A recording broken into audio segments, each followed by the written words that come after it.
All right, some of you have come back. That's good. Welcome back, those who came back. Here's the others coming in. This is like my former life, where I spent my life on Zoom calls. Yeah, so, oh, she's not come back. Oh, Sweetie. Yes, Sweetie. I wanted to ask you that how you deal with depression and stress. Like when I speak something, as my mate said that, she get nervous and she's not that self-confident. I had the same question to ask you, but as you answered Okay. it, I want to know about like how you deal with anxiety, depression, and stress. Okay. I Super. want to know that. Okay, so let me answer that very, very honestly, because I told you I'm always honest. What you see and what is projected is Alan, who has a great career, has had a good job, worked in big companies, blah, blah, blah. The truth is, there's another side to Alan, which is I am a severe depressive. And for 25 years, I've suffered from depression. I'm clinically diagnosed with depression. And that's been a major part of my makeup through my life. The reason that I talk about being honest, being true to yourself, is that for me, that helps. That allows me to be, not to focus on whether someone else has got a bigger car than I've got, and not to focus on whether someone earns more money than me. But have I been a good husband today? Have I been a good dad? And have I been the best version of me that I could be? For me, with depression, it's about balance. When I became obsessive with work, I didn't have enough balance. And when I became obsessive about, helping my kids and growing my kids, I didn't have enough balance. So getting that balance between work and family and outside activities is really important.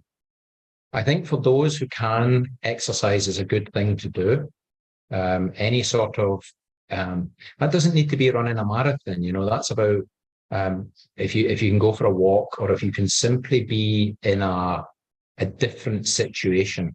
So if you can simply be in a different room, or if you can sit outside and watch the birds and the innocence of them flying and floating and just calming down. I do, and have done for many years, if I do get stressed, I do breathing exercises. So for you guys, pranayam, where I will just slow my breathing and slow my breathing and slow my breathing, and just try and clear my mind to stop thinking about everything else. And one of the challenges you have in your generation is the obsession with multitasking. You're trying to do something at the same time as you've got Instagram going on, at the same time as someone's talking to you on different social media. Your brain can't handle it. So limit your social media to a set amount of time per day, and limit what you're looking at. And don't become fixated with the fact that everyone else is better looking than you, has got a better looking partner, is eating in more expensive restaurants, has gone on wonderful holidays to Dubai. None of it's true. None of it is true.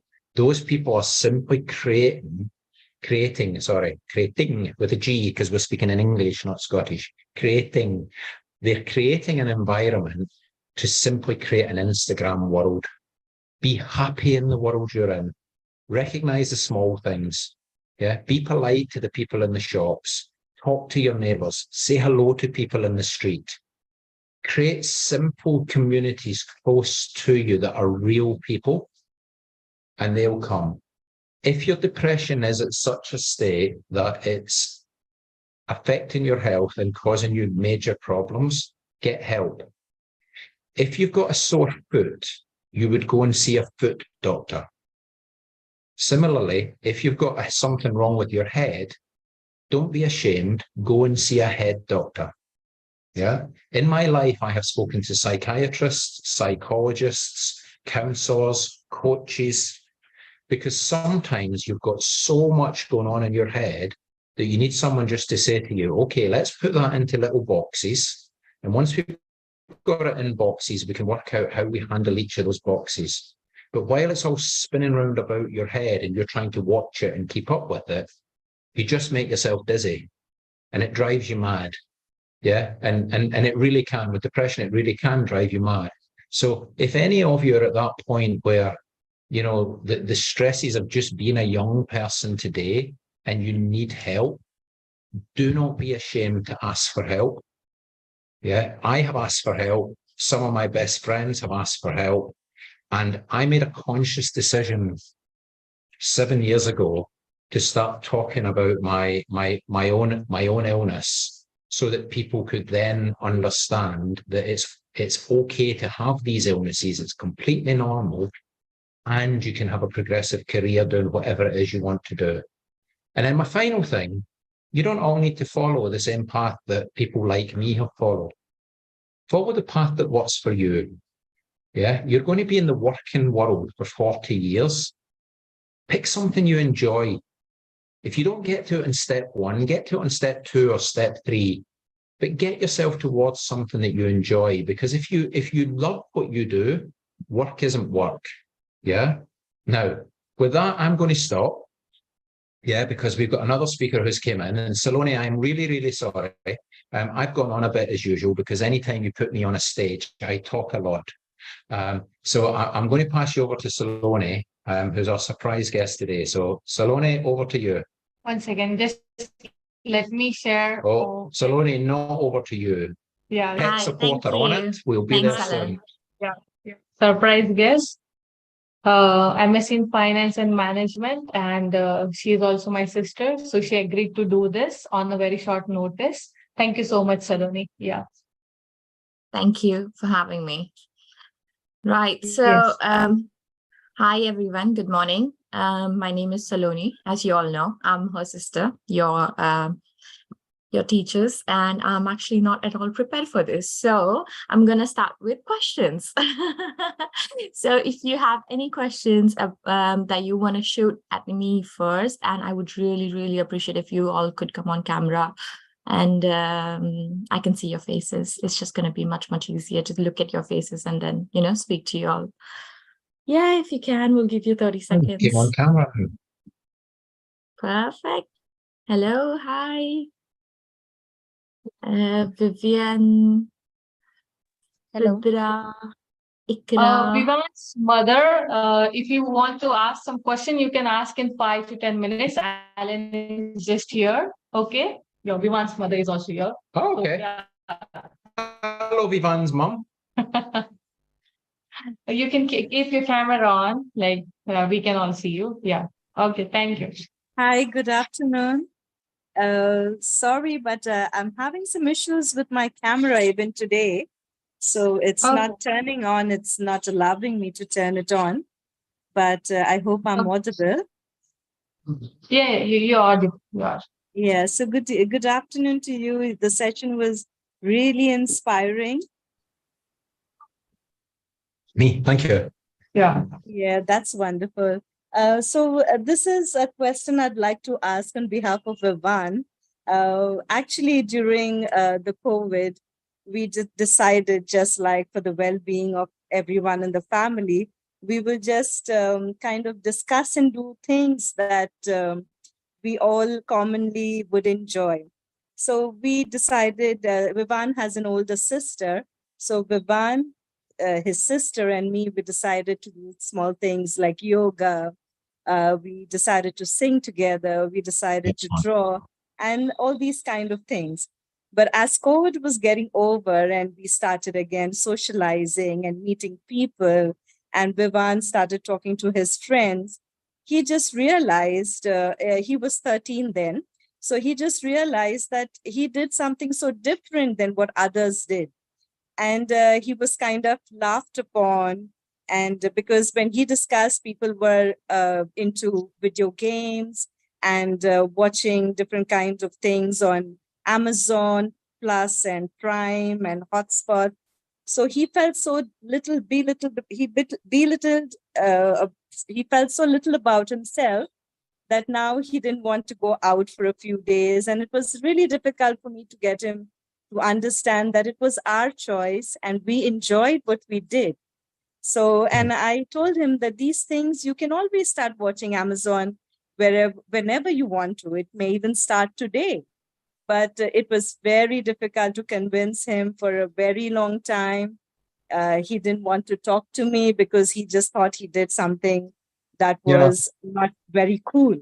So my question is, like, even going further, how can he be confident and how can he feels strong that whatever he did, he enjoyed it thoroughly. And it doesn't matter what others did, but what he did. I am. So listen, you guys are all 13, 14, 15, 16. You've all came through that age. It's a really difficult age. It's also a difficult age to be a parent, because as a parent, you do your best. But, you know, kids at your age have got so many hormones going through them that they're living in a different way and they're all challenging different stuff. I would come back to, you know, Vivan didn't do anything wrong, did he? He had fun with his family. He enjoyed stuff with his family. And for whatever reason, other people decided to be cruel. Other people decided to compare what he was doing with what they were doing. And other people decided to mock what he was doing. He can't change how they've reacted. What he can do is change how he reacts. And he can say, well, that's fine. You said that, you believed that, you think that. Okay, carry on. But I was quite happy doing what I was doing. So, and it's the same for each of you. You know, I said to you when I was talking, you know, be a good person. Good people don't slag off other people. Good people don't make a fool of other people. So I would say, as he comes through that cycle, there are many ups and downs as you go through your teenage years where you do stuff that people think are cool. You do stuff that people think are uncool. Like the rain, it will go away. And then something else will come back tomorrow, and then it will go away and something else will come back. So I wouldn't stress about it. And I certainly wouldn't define my whole life by that. You know, we didn't have a lot of money when I was a kid. I used to wear mismatching clothes. People made a fool of me. Okay. I still did okay. Yeah. Now I'm conscious that Saloni has dialed in from Sheffield, which, if you ever go there, is a lovely city. Yeah. Or are you in Glasgow, Saloni, or Sheffield? Yeah, no, I'm back to Sheffield, Alan. Yeah, I'm back in Sheffield, back to Sheffield, and so. back to work. Yeah, I'm actually in the middle of my working hours, so yeah. I mean, I'm lucky my manager is on leave, so yeah, I get to do this. So yeah, as I was saying, if anyone has anything to say before I start, I would appreciate that. And anyone who wants to come back on camera, please, that would be much, much appreciated, so that I can see all your faces and I know who I'm speaking to. Right. Okay. That's fine. If the others want to be off camera, that's okay. Right. So I live in Sheffield, like Alan mentioned. It's a part of UK. It's in Northern England, and I work for HSBC. It's a bank.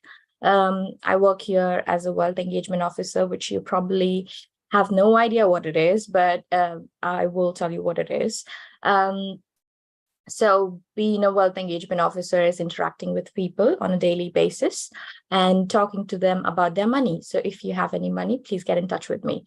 So yeah, that. And yeah, whereabouts am I? I'm not on a beach. That's just my background. And I've studied from Cranfield University. It's in the southern part of England.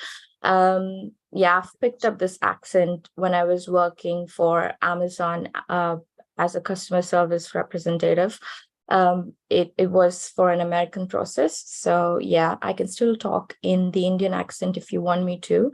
So please feel free to ask any questions you have. Stop me wherever you like. I'm a very chill person, so I will not mind you stopping me in between and asking questions, coming off mute. Yeah. So I'm quite different from my sister. She must have told you that.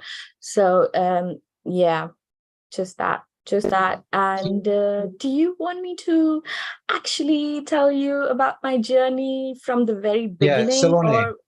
Yeah. So I'd love to know So Yeah, you please. guys may not know, but Cranfield is one of the best universities in the world. So how did a girl from India get to Cranfield? Okay.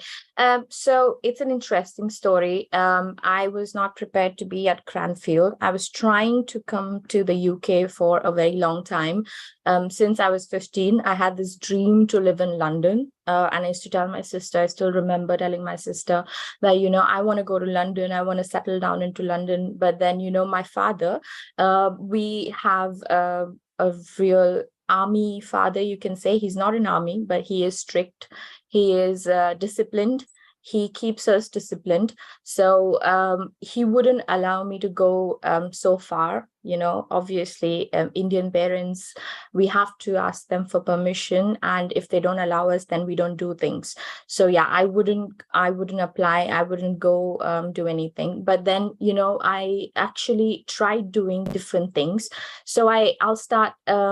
So when I graduated, in India, Bachelor's of Commerce in Insurance and Banking, I realized that I wanted to work. I wanted to be independent. I was 20, I guess 19 years old. I wanted to be independent. So I asked my father if it was okay to start working. And he said, okay, if you wanted to do that, I'm fine with it. Or if you wanted to go do MBA, like do a master's in business administration, I'm fine with that too. And I said, no, I wanted to work.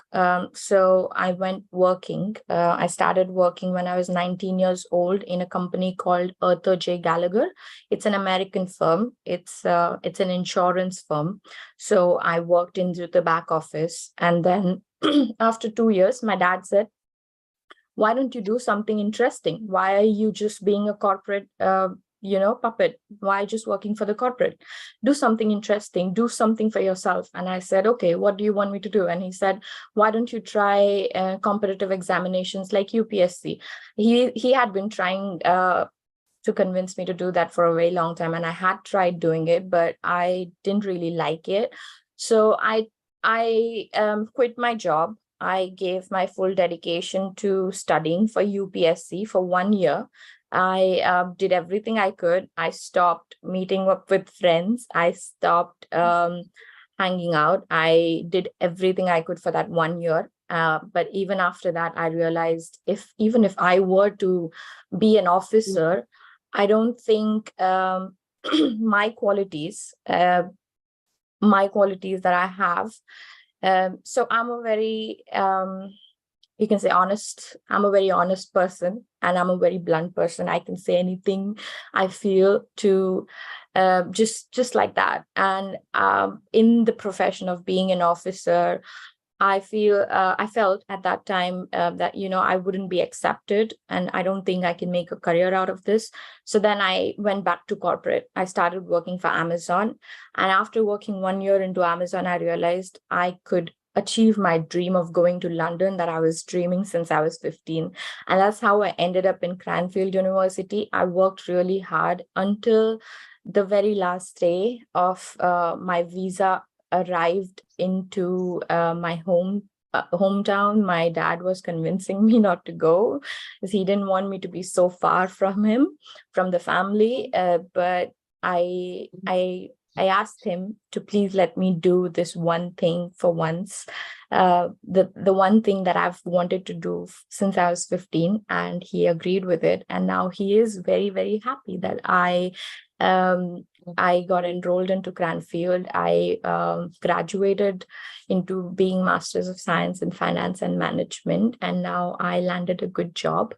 So yeah, I don't know if that answers your question, Alan, but getting to Cranfield was quite tough for me. And if you wanted me to share the process of how I got into Cranfield, I'm happy to do so as well. Please. Who said that? Unsure. Okay. So yeah. So from the beginning, from the scratch, I started with getting my SOPs and LORs done. I don't know if you've ever heard of SOPs and LOR. SOP is a statement of purpose. LOR is a letter of recommendation. So a statement of purpose is something you write to the university. So if you must have seen into movies when someone, like American series or British series, They show when you want to get into universities, you have to write a statement of purpose of why you want to get into this university. What is it in yourself that you think is so special that, they would enroll you into this university? So I know this system is not in India, but it's here, it's in America. They want to know what's so special about you. So I wrote that statement of purpose. I think it took me, it didn't take me long, to be honest. It took me like 5 days to write the SOP. I had a lot of work experience. I have had a lot of college experience, like not working into the college, but I've done so many extracurricular activities. I've been very active since I was in school. So I'm going to stop here and ask the question. What's the question? Can I cover it after the process, or do you want to go ask the question, Ikra? Yeah. So how do I avoid procrastinating my work? Okay, I'll answer this as soon as I finish telling you the process of how I got into Cranfield. Is that fine? So so the SOP, sorry about my throat. I just woke up and I'm really sorry. I said good morning because it's really morning here. I just woke up, I started working, and then I didn't realize it was afternoon in India. So yeah. Yeah. I realized it when Vivian's mom said that it's afternoon. So yeah. So then I wrote my SOP in 5 days. For LOR, you need LOR from either your college, your school, or your work. So I got 4 LORs. In fact, I didn't even need 4 LORs. So I was, like I said, I was very active in college. I did all the extracurricular activities I could. I did anchoring. I took an initiative to arrange events, even though my HOD, my head of department said, we don't need to arrange this event. I was like, no, sir, I want to, please let me. And then, I would take the initiative to do so. I would create a group of friends, ask them to come in, set up a drama or something, just set up a show for the audience, do something. But I used to do something all the time because I love doing extracurricular activities. I do that at work as well, even now. So yeah, I did that. I reached out to my HOD. I asked him if you could write me a letter of recommendation. And he said, of course I can. So he gave me a letter of recommendation. I reached out to my favorite teacher in college, which was the English teacher. He was the first person who knew, how the phonetics in English work and, how the accent works really. So I was quite inspired by him. And I was one of his favorite students as well. So he wrote a letter of recommendation for me. And then I reached out to my workplace, J. Gallagher, my first job. They wrote a letter of recommendation for me. So I was very, very happy. I had 4 letter of recommendations from 4 different persons. And I gave it to Cranfield University. I gave them all. They only needed 2. I gave them all. They were impressed. And they offered me a position in as a student in Cranfield University, MSc Finance and Management. So yeah, that was my struggle. Yeah. There's a common theme, Saloni, between what I was talking about and what you were talking about, which is all the extra stuff that you do is what employers look for. They know you went to school. They know you did qualifications. The extra stuff is what makes the difference. Yeah. Yeah. And I heard you saying when I get CVs, when I was working. Sorry. Go ahead, Saloni. Yeah, no, I heard you saying when you said that, it's the extra thing that you do. Don't just, concentrate on your studying part, but do something more for yourself, do something more, which is true in my case, because I've always been doing more than just studying. I like studying. It's not like I don't like studying. I'm quite good at it if you ask my sister.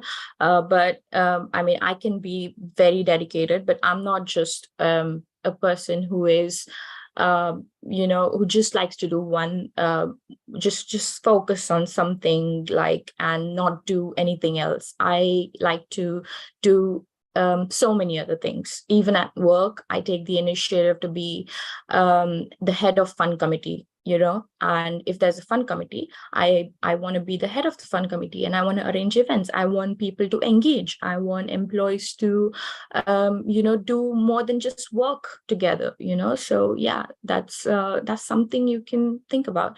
And I want to answer Ikra's question now. Ikra, you did ask me about consistency, didn't you? No, I asked, Yes. how do I avoid procrastinating my work? Yeah, that's a very, very good question. Well done. So yeah, procrastination is, I think, in every human being, we like to procrastinate. But if you have a dedication towards something, if you see, picturize yourself somewhere. Say, for instance, when I was working at Amazon, that's when I started applying for Cranfield University, right? And I could have gone for the, next fall intake or next summer intake. I don't know. I could have gone for the next year's intake, basically. But, and I wasn't sure until the last moment if I would get my visa approved, but I was very dedicated, very, very dedicated. And I picturized myself being in Cranfield University, being in the United Kingdom. I wanted to be there. So I did everything, every possible thing in my world to do it. If you have that, if you know you want to achieve your goals, you will work for it. You will not procrastinate it. You'll know that for sure. I don't want to procrastinate this. Yeah, let me give you a practical tip. So my daughter is now 26. She's a school teacher, and my son is 28. When my daughter was 18, we discovered she had dyslexia. So even though she was working her through school, she couldn't actually read properly what she was saying. So what she did is she in order to prevent procrastinating and things lasting forever, you need to diary the time that you are working, and you need to put time in your diary for when you are not working. Now, Yeah, you Google have to be makes organized. this, Yeah. Google makes this difficult for you because they work in 1 hour blocks. 1 hour blocks do not work for human beings. You cannot focus for 60 minutes. At your age, you can focus for 30 to 40 minutes. So what I would say to you is, if you've got homework to do at night, schedule 40 minutes and complete a task inside that 40 minutes, and be ruthless. Complete the task inside 40 minutes. Then give yourself 5 minutes on social media. Decompress, switch off, watch social media for 5 minutes, but only 5 minutes. Then go into your next 40-minute cycle, and then 5 minutes decompression. And So then simply, depending on I how have much to work you've organize got my on, life. Sorry, Ikra. you have to organize your life. What's your parents? The reason parents can fit so much in, they can run a house, they can go to work, they can get you to school, they can pick you up. Yeah, they can look after relatives, they can go for shopping. The reason they can do it is because they're organized. They're structured, they're organized. They're not superhuman, they're just organized. And they you've know, not yet, if they miss one of the tasks, what the impact would be of that, on the children, on the family. You So don't they get know the fed. impact. Yeah. So yeah, So Ikra, you were saying something else. organize your time, Ikra, and organize your time when you're relaxing, so that you actually say, if I do all the jobs I need to do, I'm going to reward myself by watching a movie. Yeah, but you've got to do the jobs you've got to do. You can't just sit and watch movies, or the procrastination gets worse. And that way, what you'll find by breaking your jobs up into little chunks, you get short-term rewards. And what that does is that releases the endorphins in your brain to say to yourself, I've got a short-term reward. I've done well here. I've achieved my job. I've achieved my 5 minutes, and I've gone back to work. And then what you start to do is you start to form habit. And a bit like when I'm saying to you, looking in the mirror, as you form habits around about your work process, it works. Now, this is not just great training for being a young person. This is incredible training for your work environment. Because when you go into a work environment, and I'm sure Saloni's in it now, your meetings are 30 minutes long. It takes 5 minutes for the meeting to start. It takes 5 minutes for the meeting to finish. And you've got 20 minutes to nail everything that you need to cover in that meeting. And if you've developed that skill of really focusing and concentrating for short time bursts, it will make you much stronger when you go into a work environment. Okay. Yeah. Like I said, when you work for the reward, you work better. You don't procrastinate. So yeah, just imagine yourself being in the place when you achieve that goal, you will never procrastinate. I think someone else had a question. Was it Thank you so Anshu? much. That was really No helpful. worries. No worries, all the best. I think someone else had a question. Was it Anshu? Yes, ma'am. I just wanted to ask that what did you wrote in that in your SOP? What did you wrote in it? Yeah. So, like I said, I had a lot of things to write. I had my work experience, which was primary. I had my qualifications, which were primary. The secondary things, which made the most impact, was my volunteering activities, my extracurricular activities that I did in college, in school. I did a lot of sports in school. That's what I wrote there. Amongst the extracurriculars, I wrote about the anchoring part that I used to do in college, the event management that I did in college. In college, I played sports as well. I played table tennis in college. I played hockey in college. I was an NCC cadet in college. I did all these things apart from studying. And yeah, there was some appreciation from the teachers. I attended extra courses, like I mentioned, of my favorite teacher, the English course, the phonetics and the accent course that he had. I attended extra courses that were not included in my curriculum. I did more than just what was asked of me to do, and all of these things I mentioned in the SOP.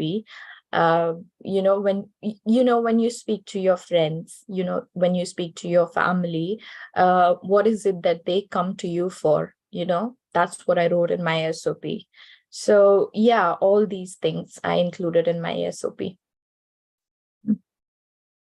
Thank you, ma'am. Thank you. No problem. So anyone else who wanted to ask a question about how life is here, anything, anyone who's excited to do something like this, who wants to go abroad for studying? No? Okay. I have a question, ma'am, Yeah, from you. please. That you are really living in abroad, and now I want to ask you how you deal with the people. Like people really don't accept you when you go into other countries. They like suddenly like you, okay, you are from different country, we will treat you the way you should be. Like as you can see, sometimes Britishers just don't treat us the way we should be. So like they most of the time mock us like we are Indian. So some of them just mock us. Sorry, sir, I'm not being partial. I'm just asking the question. So how do you deal with that mocking stuff? Yeah, I understand. And it's a very, very good shout, sweetie. Appreciate it.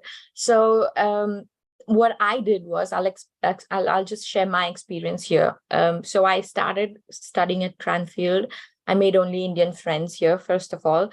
But then I wanted exposure. I wanted more exposure, right? So I started working part-time. Not just for the exposure, also for the money. Obviously, I needed the money. So yeah, I started working part-time. And that's when I got my exposure. That's when I knew how to deal with the locals here. Okay. So my first job was working in a warehouse. I did not get any interaction with people there because it was just the stuff was coming in. I was packing it and sending it. So there was no interaction. I got the money. The money was quite good. But then eventually I got just sick of the money. I wanted more than just money. Okay. So I started working at McDonald's. At McDonald's, I worked for a month. And I came across a lot of teenagers in the UK. So imagine I got to interact with white teenagers and they were not nice to me. So yeah, I can tell my experience. They were not at all nice to me because first thing, I was older than them. Second thing, I was brown. And I don't know. So yeah, I didn't talk to them, and I felt quite, Exposed. not that I belonged here. I felt that. And then I wanted to, I left that job. I was like, no, I don't want to be here because I don't belong here. I left that job. I ran away from the situation. But then I realized I shouldn't have, ran away from the situation. I should have faced it. So I started working at somewhere called Wagamama. It's a restaurant here. I was a chef there. Okay. I worked there. I had similar kind of problems. I interacted with different cultures of people, not just English.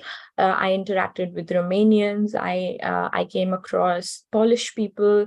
I came across I don't know, Europeans, different parts of Europe. I think Italians, Black.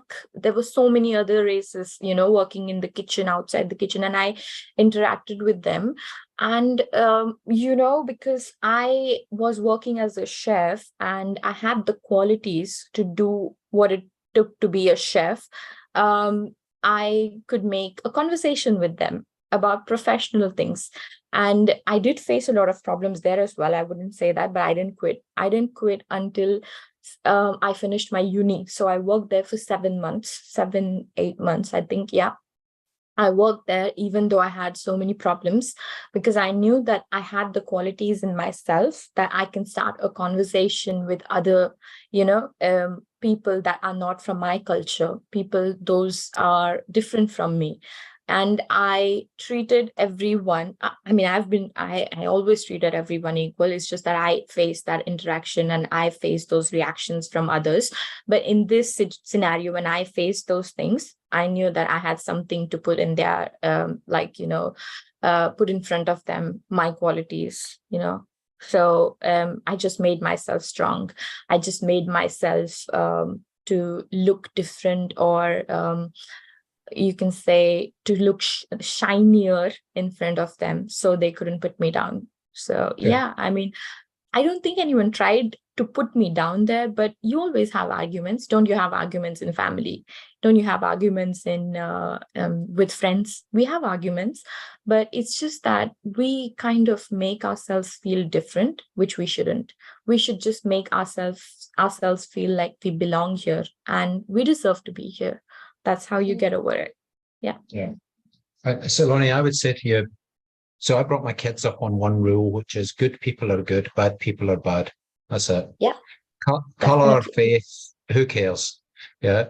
And what I would say to you is if you in your life, you guys who are dialing in, if you come across behaviors that are dreadful, just see it as training for how you're going to handle the next person who behaves like that. Because it's horrible when it happens. I've had it. I've been bullied. I've had, it's horrible. But if you see it as an opportunity to think, okay, I'm going to learn from this, and the next person that tries to treat me like that, I will be stronger and I will have developed tactics to handle it, then these people won't get away with their nonsense throughout your whole life. You'll become much stronger and you'll be able to handle their bad behavior. Yeah? And don't ever allow these people to define who you are. If anyone's picking on people because of race or belief or sexuality or whatever, they are complete morons. Yeah. And don't allow them to have any negative impact on you. Be stronger, rise above it. I feel ignorance is the best answer for this. When you come across bad people, I just tend to ignore them. Rise above it. I don't like violence. I don't like arguments. I can only show my anger to someone I care about. So if I think my sister's not listening to me because I care about her and I'm telling her something that's good for her, I will be angry at her. I'll be angry at my brother, but I won't be angry at random strangers because I don't really care about them, right? So I'm just going to ignore them. Simple. And smile and walk away. So just 1 minute.